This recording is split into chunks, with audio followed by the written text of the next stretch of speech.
पिछले भाग में हमने देखा कि विक्रम और बेताल की कैसे मुलाकात हुई। विक्रम ने बेताल को अपने कंधे पर लिया और चल दिया।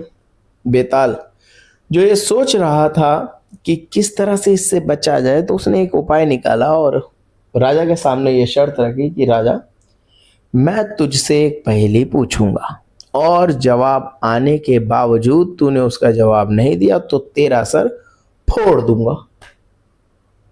राजा ने कहा ठीक है। और इसी अंतराल में शुरू हुई ये पहेलियां। हाँ, ये कहानी ध्यान से सुनना, क्योंकि आखिर में बेताल एक सवाल पूछेगा।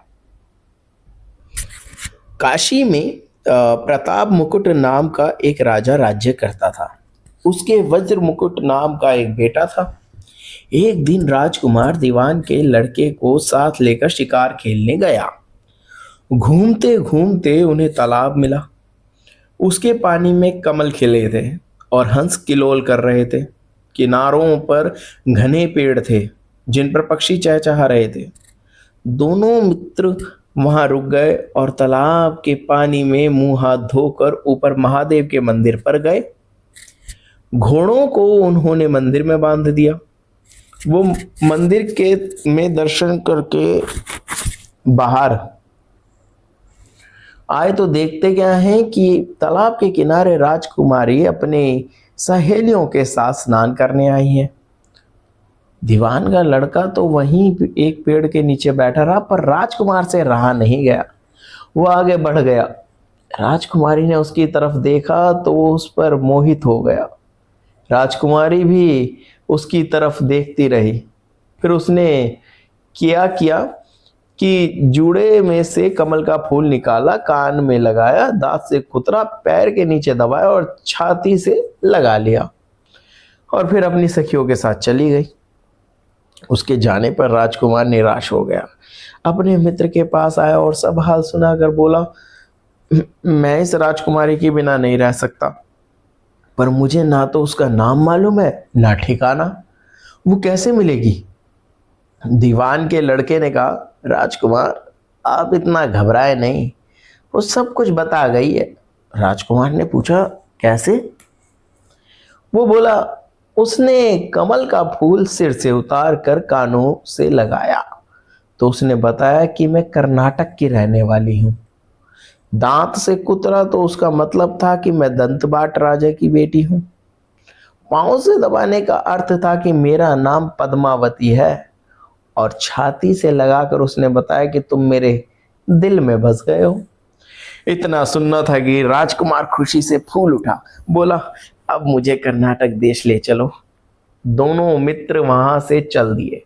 घूमते फिरते सैर करते दोनों कई दिन बाद वहां पहुंचे। राजा के महल के पास गए तो एक बुढ़िया अपने द्वार पर बैठी चरखा काटती मिली। उसके पास जाकर दोनों घोड़ों से उतरे और बोले, माई, हम सौदागर हैं, हमारा सामान पीछे आ रहा है, हमें रहने की थोड़ी जगह दे दो। उनकी शक्ल सूरत देखकर और बात सुनकर बुढ़िया के मन में ममता उमड़ आई। बोली, बेटा, तुम्हारा घर है, जब तक जी में आए रहो। दोनों वहीं ठहर गए। दीवान के बेटे ने उससे पूछा, माई, तुम क्या करती हो? तुम्हारे घर में कौन कौन है? तुम्हारी गुजर कैसे होती है? बुढ़िया ने जवाब दिया, बेटा, मेरा एक बेटा है जो राजा की चाकरी में है। मैं राजा की बेटी पद्मावती की धाई थी। बूढ़ी हो जाने से अब घर में रहती हूँ। राजा खाने पीने को दे देता है। दिन में एक बार राजकुमारी को देखने महल में जाती हूँ। राजकुमार ने बुढ़िया को कुछ धन दिया और कहा, माई, कल तुम वहां जाओ तो राजकुमारी से कह देना कि जेठ सुदी पंचमी को तुम्हें तालाब पर जो राजकुमार मिला था वो आ गया है। अगले दिन बुढ़िया राजमहल गई तो उसने राजकुमार का संदेशा उसे दे दिया। सुनते ही राजकुमार ने गुस्सा होकर हाथों में चंदन लगाकर उसके गाल पर तमाचा मारा और कहा, मेरे घर से निकल जा। बुढ़िया ने घर आकर सब हाल राजकुमार को कह सुनाया। राजकुमार हक्का बक्का रह गया। तब उसके मित्र ने कहा, राजकुमार आप घबराएं नहीं, उसकी बातों को समझें। उसने 10 उंगलियों सफेद चंदन में मारी।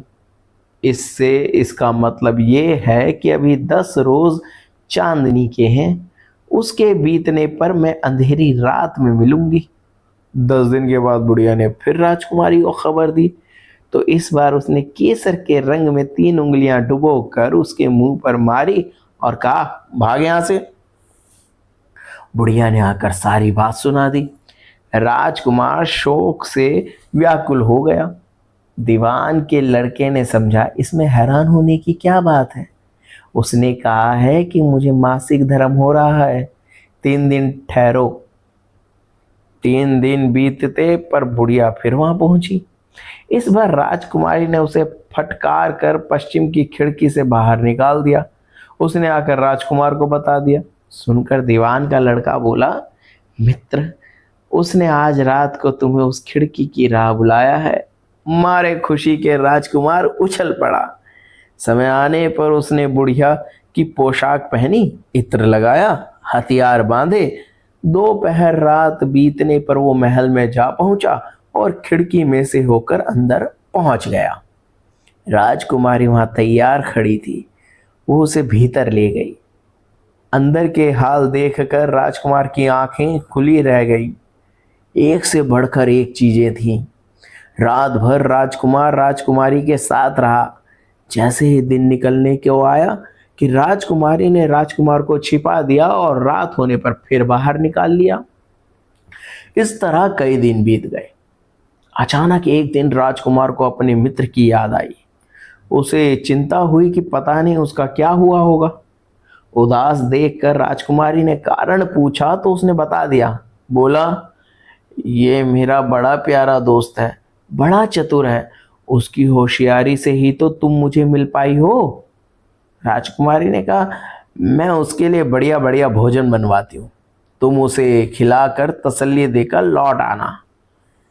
खाना साथ में लेकर राजकुमार अपने मित्र के पास पहुंचा। वो महीने भर से मिले नहीं। राजकुमार ने मिलने पर सारा हाल सुनाकर कहा कि राजकुमारी को मैंने तुम्हारी चतुराई की सारी बातें बता दी हैं, तभी तो उसने ये भोजन बनाकर भेजा है। दीवान का लड़का सोच में पड़ गया। उसने कहा, ये तुमने अच्छा नहीं किया। राजकुमारी समझ गई कि जब तक मैं हूं वो तुम्हें अपने बस में नहीं रख सकती, इसलिए उसने इस खाने में जहर मिलाकर भेजा है। यह कहकर दीवान के लड़के ने थाली में से एक लड्डू उठाकर कुत्ते के आगे डाल दिया। खाते ही कुत्ता मर गया। राजकुमार को बड़ा बुरा लगा। उसने कहा, ऐसी स्त्री से भगवान बचाए, मैं अब उसके पास नहीं जाऊंगा। दीवान का बेटा बोला, नहीं, अब ऐसा उपाय करना चाहिए जिससे हम उसे घर ले चलें। आज रात को तुम वहां जाओ। जब राजकुमारी सो जाए तो उसकी बाईं जांघ पर त्रिशूल का निशान बनाकर उसके गहने लेकर चले आना। राजकुमार ने ऐसा ही किया। उसके आने पर दीवान का बेटा उसे साथ ले योगी का भेष बना मरघट में जा बैठा और राजकुमार से कहा कि तुम ये गहने लेकर बाजार में बेच आओ। कोई पकड़े तो कह देना कि मेरे गुरु के पास चलो, उसे यहाँ ले आना। राजकुमार गहने लेकर शहर गया और महल के पास एक सुनार को उसे दिखाया। देखते ही सुनार उन्हें पहचान गया और कोतवाल के पास ले गया। कोतवाल ने पूछा तो उसने कह दिया कि ये मेरे गुरु ने मुझे दिए हैं। गुरु को भी पकड़वा लिया गया और सब राजा के सामने पहुंचे। राजा ने पूछा, योगी महाराज, ये गहने आपको कहां से मिले? योगी बने दीवान के बेटे ने कहा, महाराज, मैं मसान में काली 14 को डांकिनी मंत्र सिद्ध कर रहा था कि डांकिनी आई। मैंने उसके गहने उतार लिए और उसकी बाईं जांघ में त्रिशूल का निशान बना दिया। इतना सुनकर राजा महल में गया और उसने रानी से कहा कि पद्मावती की बाईं जांघ पर देखो कि त्रिशूल का निशान तो नहीं है। रानी देखा तो था। राजा को बड़ा दुख हुआ। बाहर आकर वो योगी को एक और ले जाकर बोला, महाराज, धर्मशास्त्र में खोटी स्त्रियों के लिए क्या दंड है? योगी ने जवाब दिया, राजन, ब्राह्मण, गौ, स्त्री, लड़का और अपने आश्रय में रहने वाले से कोई खोटा काम हो जाए तो उसे देश निकाला दे देना चाहिए। यह सुनकर राजा ने पद्मावती को डोले में बिठाकर जंगल में छुड़वा दिया। राजकुमार और दीवान का बेटा तो ताक में बैठे ही थे। राजकुमारी को अकेली पाकर वहां से साथ ले जाकर अपने नगर में लौट आए और आनंद से रहने लगे। अब इतनी बात बोलकर बेताल बोला, राजन, तो ये बताओ कि पाप किसको लगा?